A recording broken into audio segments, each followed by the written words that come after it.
Welcome back, minors. My name is Tracy Kriegel, and I'm a counselor here at Student Wellbeing. And my name is Amber Johnston, and I'm also a counselor here in Student Wellbeing. And it's time for your morning cup of Joe. So, Tracy, have you ever considered the similarities between computers and the human brain? That's an interesting thought. No, I really hadn't thought about that. So tell me what you're thinking, Amber.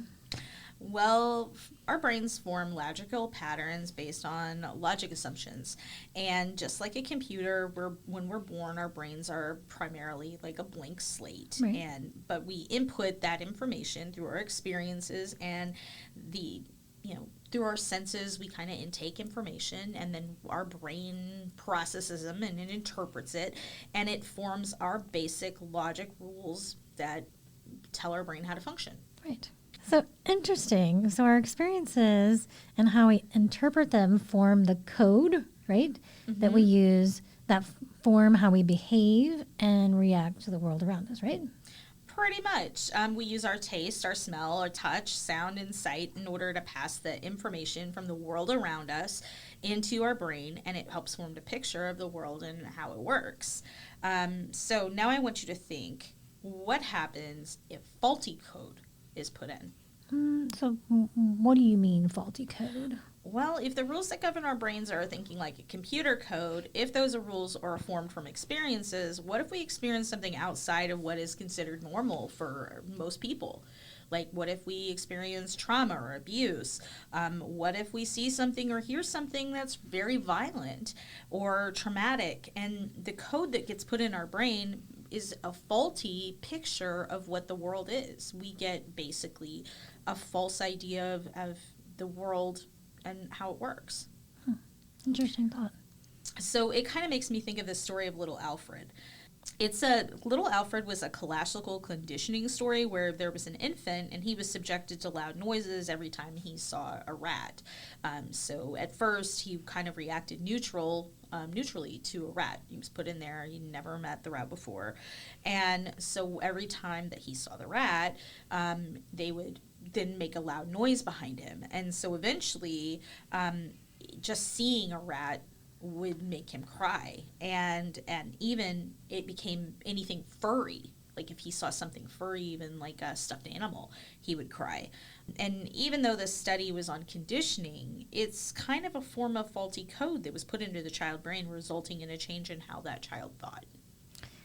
So I can see where you're going with that. So trauma is such a loaded word, and we see it get thrown around. We see it get thrown around a lot, and to the point where people say it's being overused. So I think we can talk about what we mean by trauma and really narrow down what trauma is. I think that's where we're going to go today, and what we'd like to focus on. Yeah, we're going to talk about big T and little t trauma for those of you guys who are familiar with it. Yeah, so I think that's a good place to go to. So these are catastrophic events, like experiencing The big T trauma. Yeah, the big T trauma is like experiencing violence, so extreme violence. So people who've been in war, are veterans who have experienced war, people who've been in bad car accidents, if they've experienced sexual violence, or the death of Sorry. someone has experienced the death of someone who is very close to them, a natural disaster, or a serious illness or injury. These are there's other singular events that are so big that they leave a lifelong lasting impression on them or on us. So these are what we call post-traumatic stress disorder, PTSD. Well, most people are familiar with that term. So For those of you who aren't aware, PTSD is a condition in which the person is kind of trapped in that traumatic event where they kind of relive it over and over again.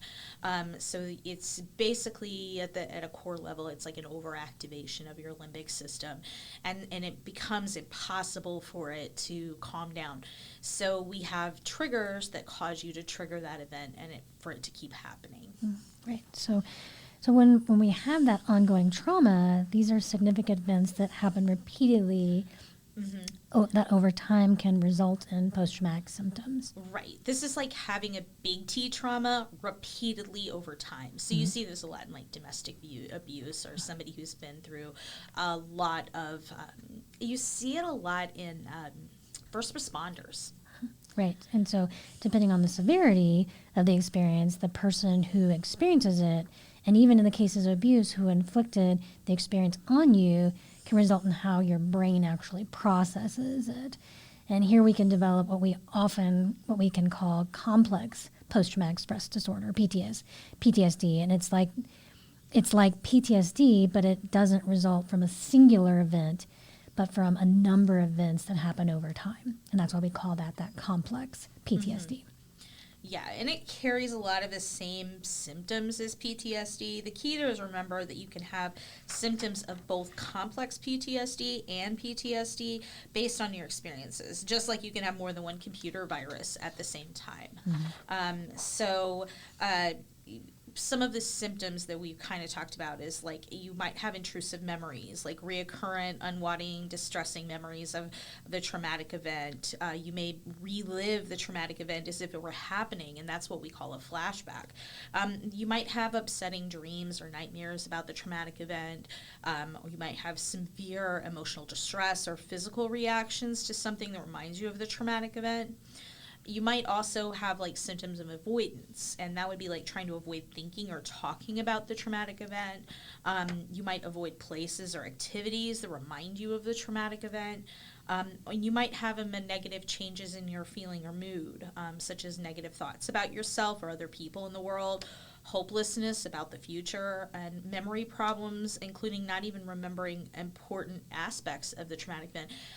One of the trainings that we went to recently even talked about like most people who experience a traumatic event remember how the traumatic event made them feel rather than the details of the event. So that's pretty common. It's just we recall the feeling. The feeling, yeah. And I think, Amber, there's some additional symptoms that also include difficulty maintaining close relationships, feeling detached from family and friends, just like you're not there with them, you're detached from them, a lack of interest in activities you once enjoyed. So like if you used to like to go to baseball games, nope, don't like to go there anymore. You're just kind of like isolated from those things. You have difficulty experiencing positive emotions. So it's kind of like that numbness I hear people say. There's just not that enjoyment, I just don't feel happy anymore. And so just that emotional numbness. And so changes in physical and emotional reactions, symptoms of changes in that arousal symptoms. And so they may include being easily startled or frightened.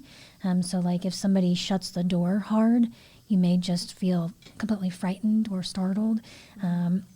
If somebody comes in the door and you didn't know that they were there, that might scare you really quickly. Always being on guard for danger. There may be self-destructive behaviors such as drinking too much or even driving too fast. Difficulty sleeping, so trouble falling asleep, waking throughout your sleep cycle, or just not being able to sleep at all. Trouble concentrating, irritability, anger outbursts or aggressive behavior, or just overwhelming feelings of shame and guilt. So these are some other additional symptoms that come along with this PTSD. So yeah, some things to really be on the outlook for. So, yeah. Well, and when you add complex PTSD, then you have all of those symptoms, but you might additionally have difficulties with managing your emotions, like your anger or intense sadness. You really struggle with that emotional regulation.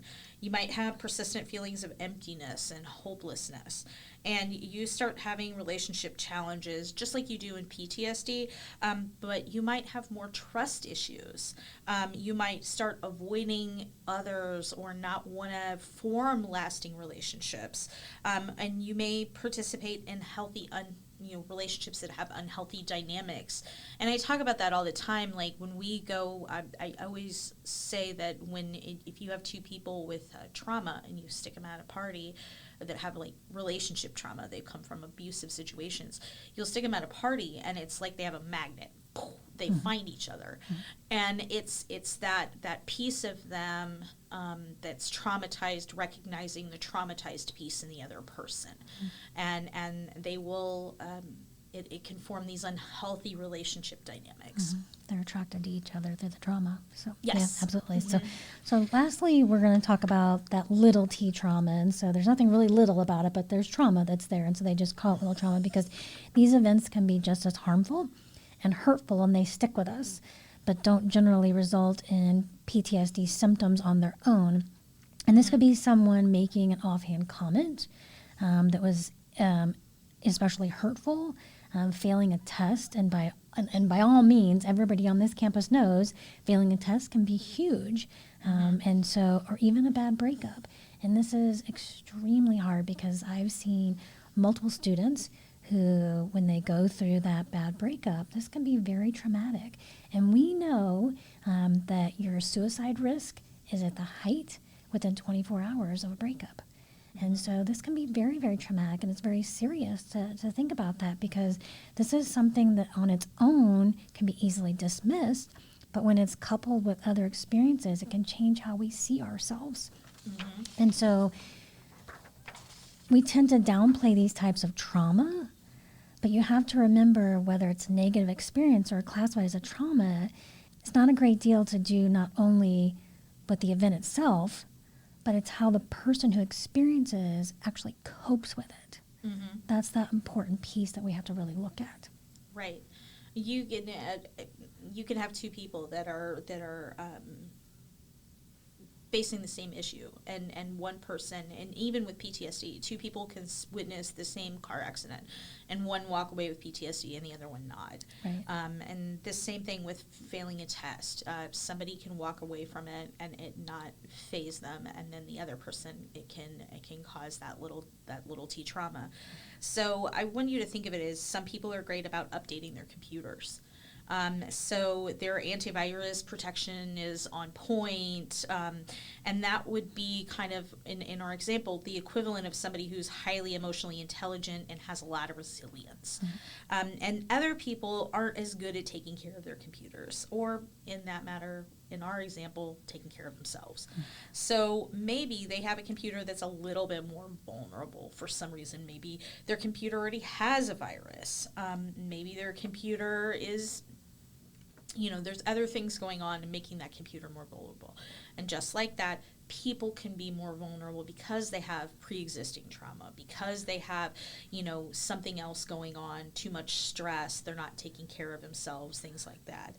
And in these cases, the computer, if we've got a computer that's vulnerable, or a person is vulnerable, they're less likely to be able to defend themselves or recoup themselves after something like this. When I was hearing you saying that, something came to my mind. I was thinking, those vulnerable pieces could be that student or person could have adverse childhood events. Oh, ACEs. That could be underlying, and that could be some of those vulnerabilities. Yeah. That could be lying underneath there, that could be brought back up. So, if it's a relationship difficulty or breakup or failing a test, those things, when you've gone through neglect or you've gone through past abuse or neglect, if you've always had somebody who's back there in your past that says you're not good enough, you're never going to achieve greatness, and that vulnerable piece is there, and then you fail that test, it's like you're constantly hearing that voice that's in the back of your brain going, you're never good enough,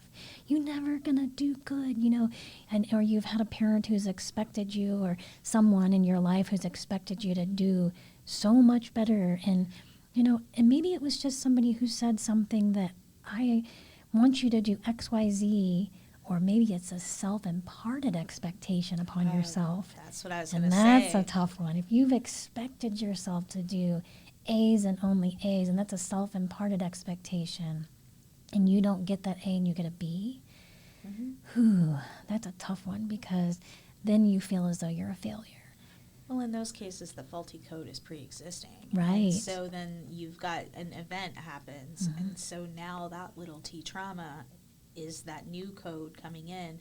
The computer's already vulnerable. Right. The virus protection's already down. And so it comes in and it wheedles its way in, and then now what, to somebody else, they might be able to brush it off and say, hey, look, I didn't do great. What can I do to recover from this? The person who's got that inner monologue telling them that they're always going to fail and they're never going to get this and all that. That's playing in their head. And then all of a sudden, this rule becomes firmer. Right. The rule of I can never do this right. Now, guess what I've just done? I've just backed that up in my head. Is it true? Right. No. But in my head, I just proved it. Proved it right. Yeah, exactly. Yeah, and that strengthens that faulty code. Right. And even going along with that thought, so say it's a relationship breakup. And so say, you know, they've always had this expectation that they're going to have the perfect relationship. But what they witnessed with their parents was constant fighting, constant difficulties, and say mom and dad weren't present. Maybe they were the witness to mom and dad divorcing.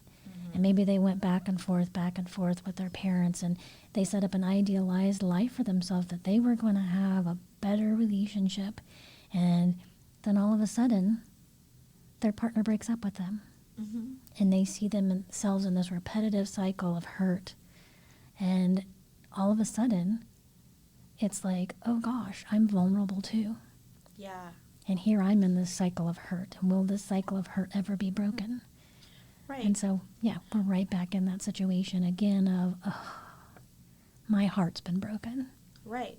Well, and you see all the time people who feel unloved at home, Right. and they'll get in a relationship, and then the relationship will break up, and then they got that inner dialogue of, I'm unlovable, I'll never find a partner, nobody will ever love me.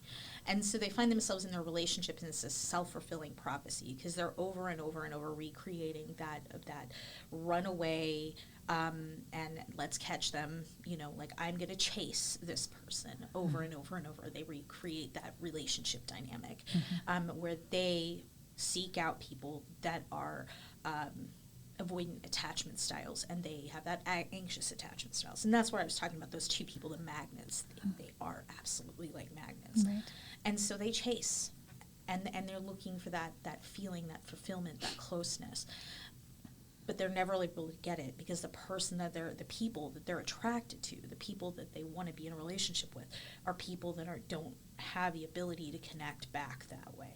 So to heal that, we have to go through we have to pull out that faulty code and get them to a more healthy place where they're looking for partners that are, you know, have the ability to emotionally attach. But for them, as long as we don't root that out, it's just going to keep creating. And that's where that faulty code kind of comes in. Right, exactly. So, you know, that's that little t, and we can't discount the little t's because little t's are right there, just as big. You know, there's the big t's, but those little t's can be just as important, and we can't discount that. So I think that's very important. And so those breakups can be just as hard. But it's a reality, and it does qualify as a trauma too. It's very, very important to understand. So, like, let's loop this back around and talk about PTSD and complex PTSD.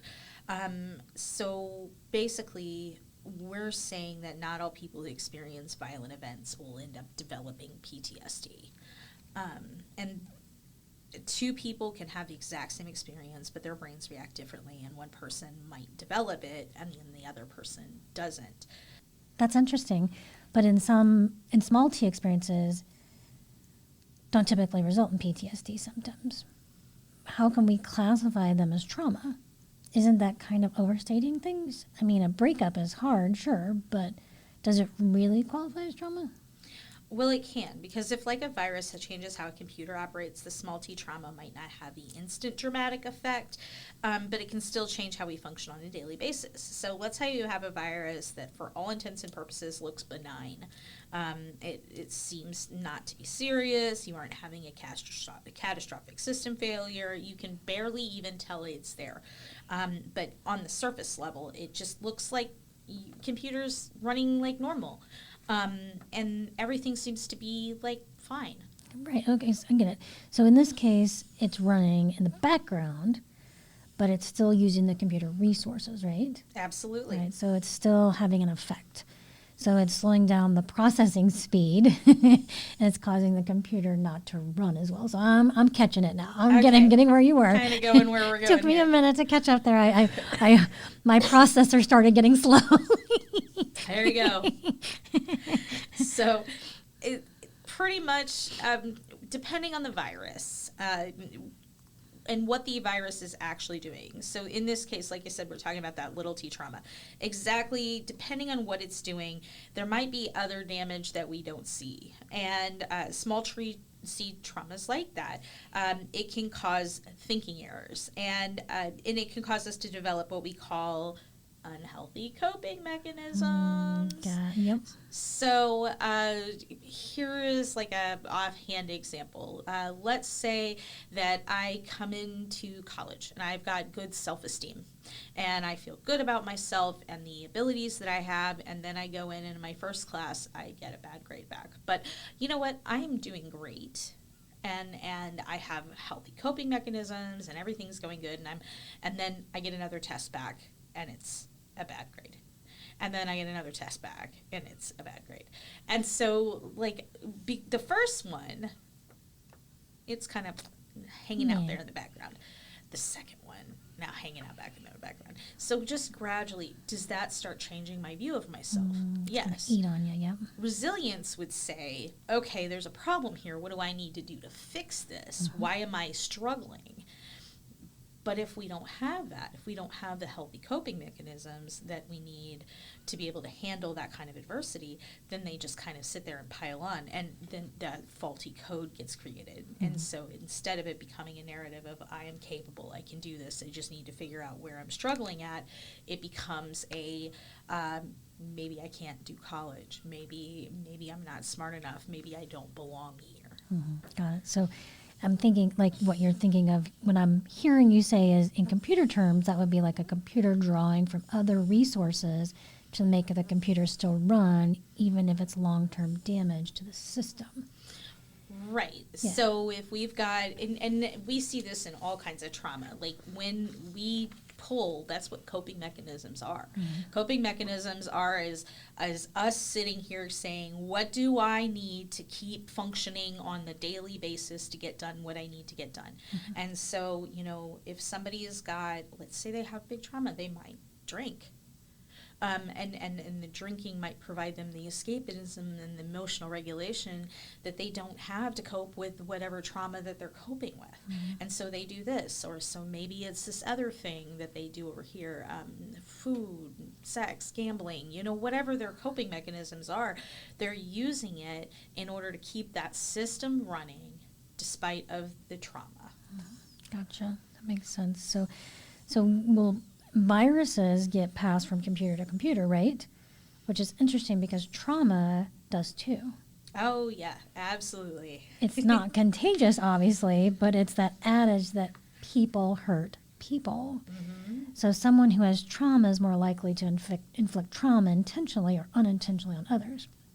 So we'll call this a cycle of abuse, and it's evidence of how abuse tends to run in families, often called intergenerational trauma, which I can see that, and I've seen that so frequently. And so we not only gain the trauma, but we learn the unhealthy ways to deal with it, which, wow, I've seen that in so many families and so many people I have treated. So it's like, oh, my mom was that way. My dad was that way. Yeah. So I'm going to be that way.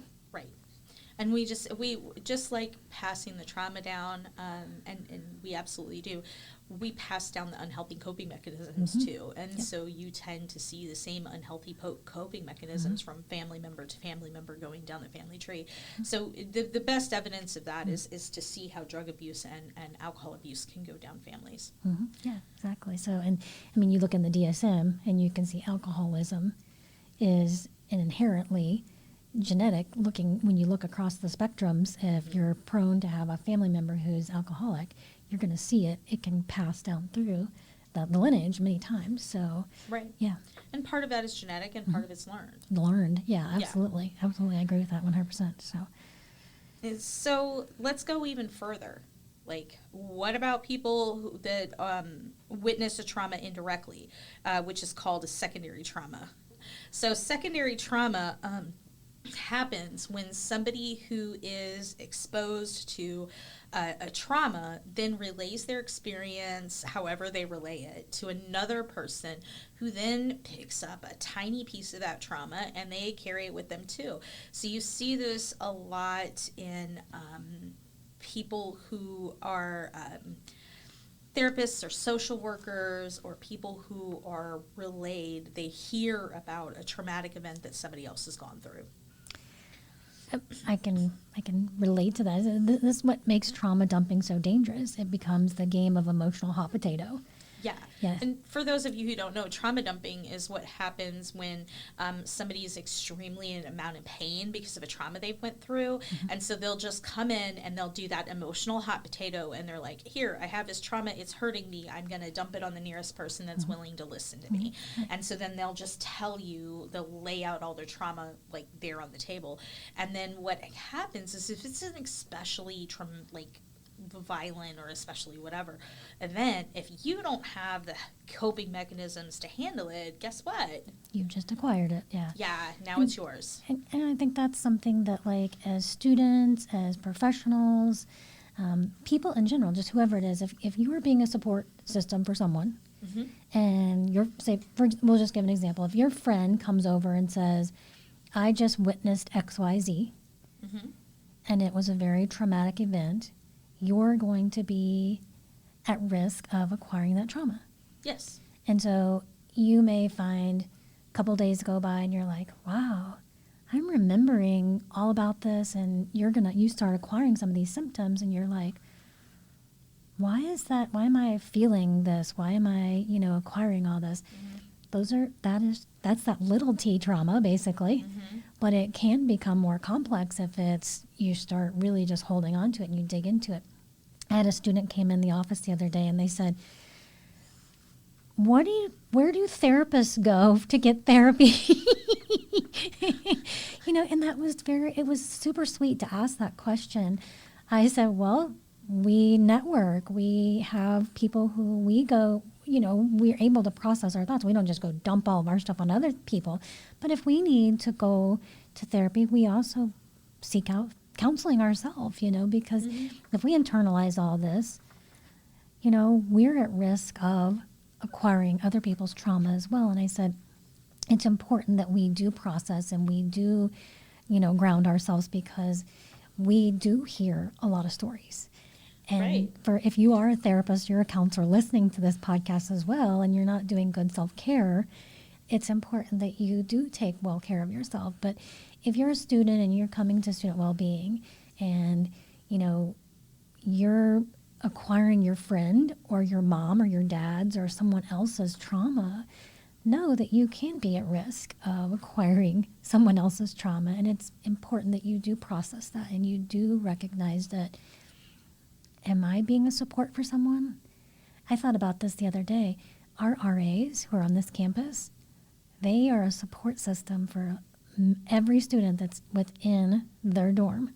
Absolutely. And they're being that support system. They listen. They're that shoulder to cry on. They're that hand in a, trouble time.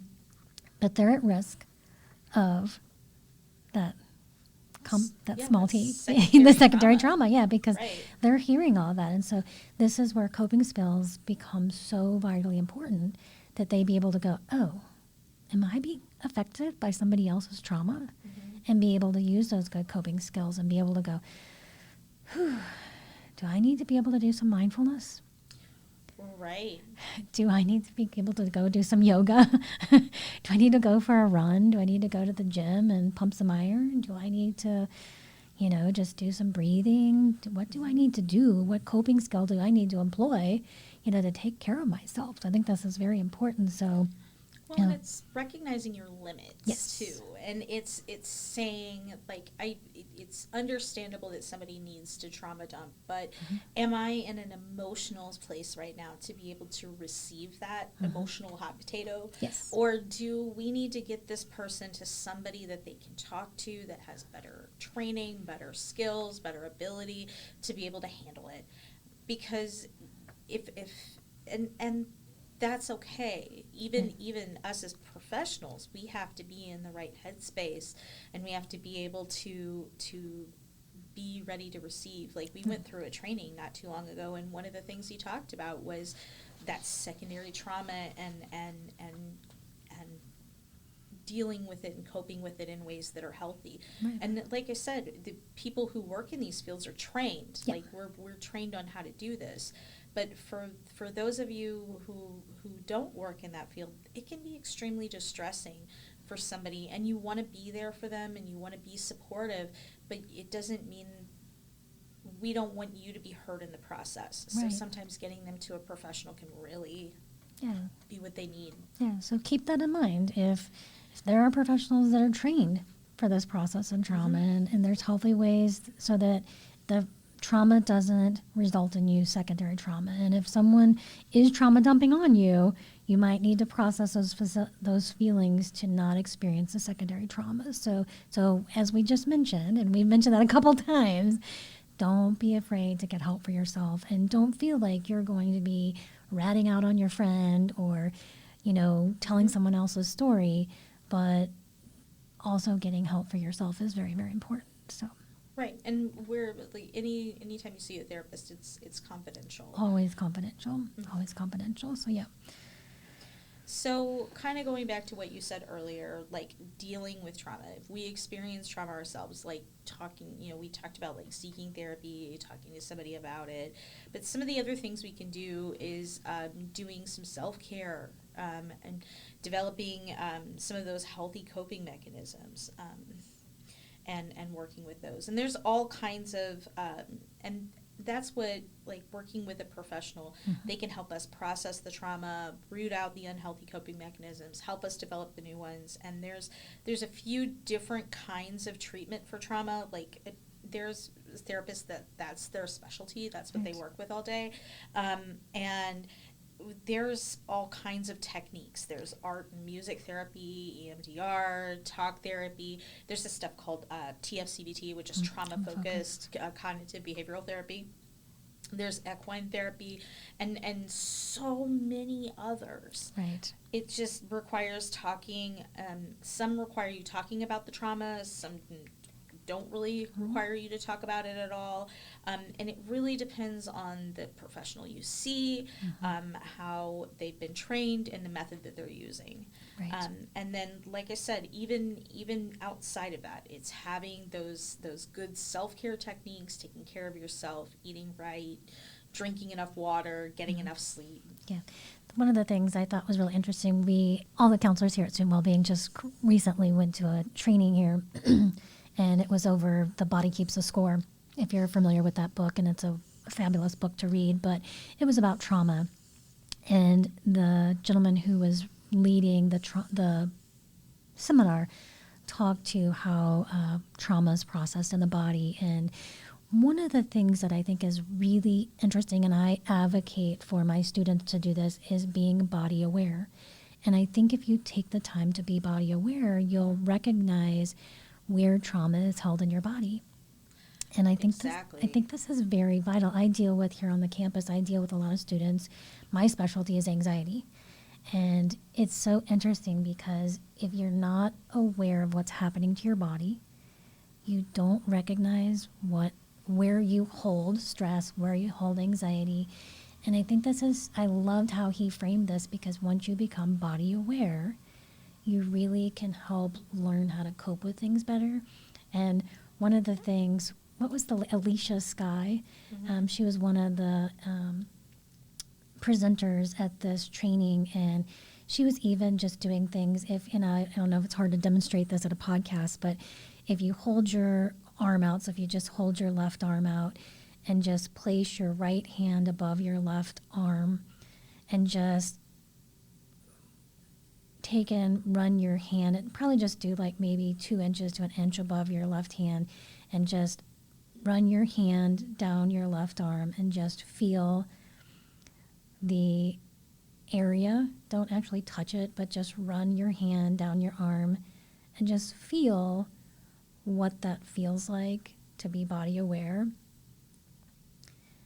and just connecting with the arm.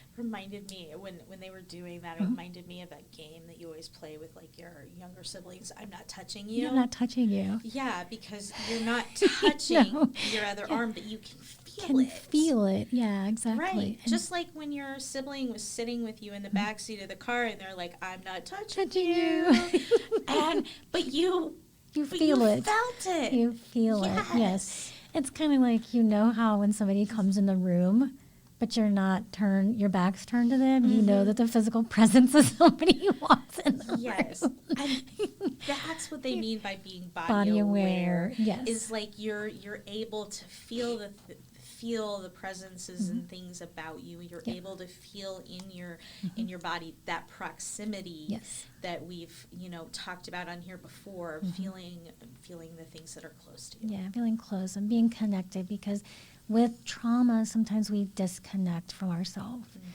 We become so disconnected from people, ourselves, the things around us, because we become so overwhelmed. And so I think when you start becoming more body aware, you become mindful of what's happening with me, just sitting with that. You start to recognize where you're hurt, where you're holding your hurt. Right. And being able to process that, just really being real with you. I think that's very important. And so just taking some time, where are you holding all the tension in your body? Are you holding tension in your shoulders? Are you holding tension in your feet, your jaws? Just take some time today. And this is a really good place to open up, and be honest with yourself. If you're have that complex trauma, or you just don't diminish what traumas you've had, because it's not too small. Maybe it is big. Maybe, you've made it small, but it's not small. Right. There are things that's happened to you, to all of us, and talking about them with someone, that's what we're here for. We're an unbiased, we're open. Here at Student Wellbeing, we're here to support you on this campus with the Student Wellbeing. And if you're not here on this campus and you're listening to this podcast somewhere around the world and you just need somebody to talk to, there's a resource you can go to, which is psychologytoday.com. And you want to reach out to a therapist in your local area, you can reach out to that resource, and that will list off to you psychologists, social workers, LPCs, marriage and family therapists, all kinds of resources in your local area that you can reach out to that will be available to help you. And if you're in a crisis situation and you need a mental health professional to speak to you today, right now, it's your hour of need, you can always dial or text 988, and a mental health professional will be on the other line for you. Right. Well, one of the things, like, when you were saying that, one of the things that made me think about is, like, one of the biggest signs that somebody has trauma that's unprocessed is you find that they don't want to connect with their body. So it's like, it's looking for that distraction, anything to keep my mind busy, anything to keep me where I am not connecting with myself. So that's where you get the escapism, Right. drinking, drugs, that kind of thing. Or you might find somebody who's chronically busy. Right. Like, I have to make things for myself to do, because if I sit down and I connect with my body, then guess what? I start feeling all those things I don't want to feel. Right. So if you find yourself doing that, that might be a good sign, hey, maybe I need to talk to somebody. Yeah. I need to recognize what's happening with me. Yeah. Yeah. It's amazing how the body tells us, and all the information that it kind of relays to us. Yeah, and I think that's why I absolutely loved our training, because Body Keeps the Score. I know this is a plug for that book. If you've never read it, like, Yeah. it is a really, really, really good book. It is a good book, and there's actually a workbook that actually goes with it that can help you just really open up to trauma and just process what's actually happening with your body. So, yeah, very good stuff today. Yeah. Well, thanks for joining us, minors, and have a great week. Take care. For more information about mental health and wellness, contact Student Wellbeing at 204 Norwood Hall. And you can also give us a call at 573-341-4211. The song Happy Days is brought to us by music from www.free-stock-music.com. You can also add and follow us on Instagram, Twitter, and Facebook using our handle @S&T Wellbeing.